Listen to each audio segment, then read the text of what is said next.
In January 1923, the small, predominantly black town of Rosewood, Florida, was erased from the map in a week of terror and violence that left its residents dead, displaced, and destitute. The Rosewood Massacre remains one of the darkest chapters in American racial history, a tragic symbol of the Jim Crow South where a false accusation ignited mob fury, leading to the destruction of an entire community. Rosewood was founded in 1845 in Levy County, Florida, about 50 miles west of Gainesville and just 9 miles east of Cedar Key.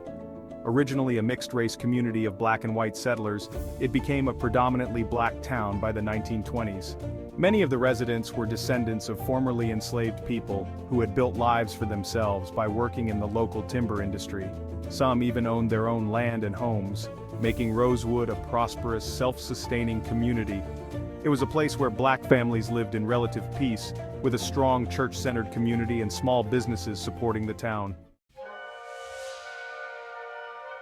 The tragic events that unfolded in Rosewood were ignited on January 1, 1923, when a white woman named Fannie Taylor from the nearby town of Sumner claimed she had been assaulted by a black man. Although she had likely been attacked by a white lover, her claim set off a chain reaction. A posse of white men, already enraged, went searching for Jesse Hunter, an escaped black convict they suspected of the attack, though he had no known connection to Rosewood. Local black residents like Sylvester Carrier and his family were immediately put at risk. What began as an isolated manhunt quickly escalated into an all-out assault on the entire town of Rosewood. Over the next few days, mobs of white men from surrounding areas, armed with guns and fueled by rumors and rage, descended on Rosewood. Homes were burned to the ground, and black residents were shot or lynched as they attempted to flee.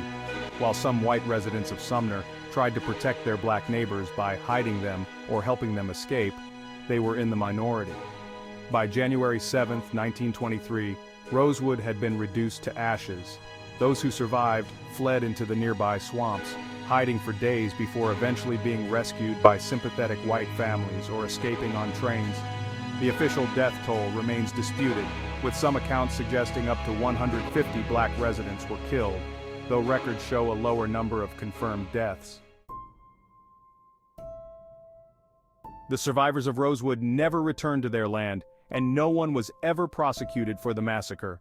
For decades, the events of Rosewood remained shrouded in silence and fear, with survivors and descendants unwilling to speak out for fear of retribution. The town disappeared from maps, and most Floridians were unaware of the tragedy.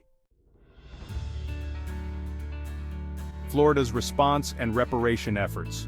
It wasn't until the 1980s that the Rosewood Massacre came to broader public attention when survivors and their descendants began sharing their stories.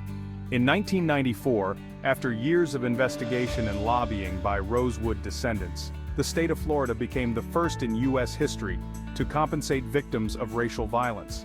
The Florida legislature passed a law granting $2.1 million in compensation to survivors and their descendants.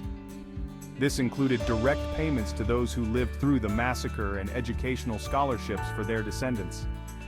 In 2004, the Florida Department of State installed a historical marker near the site where Rosewood once stood, officially acknowledging the massacre. Today, Rosewood is a ghost town, with little left to indicate its existence other than the marker and a few abandoned structures. Today, there is little left of Rosewood. The land where the town once stood is mostly rural, overgrown, and uninhabited. The historical marker serves as a somber reminder of the community that was lost and the violence that wiped it out. The massacre continues to resonate as a reminder of the destructive power of racial hatred and the importance of remembering the past to prevent similar tragedies in the future. The Rosewood Massacre, while long hidden, is now recognized as a significant part of American history, a haunting reminder of the consequences of unchecked racism and the courage of those who survived.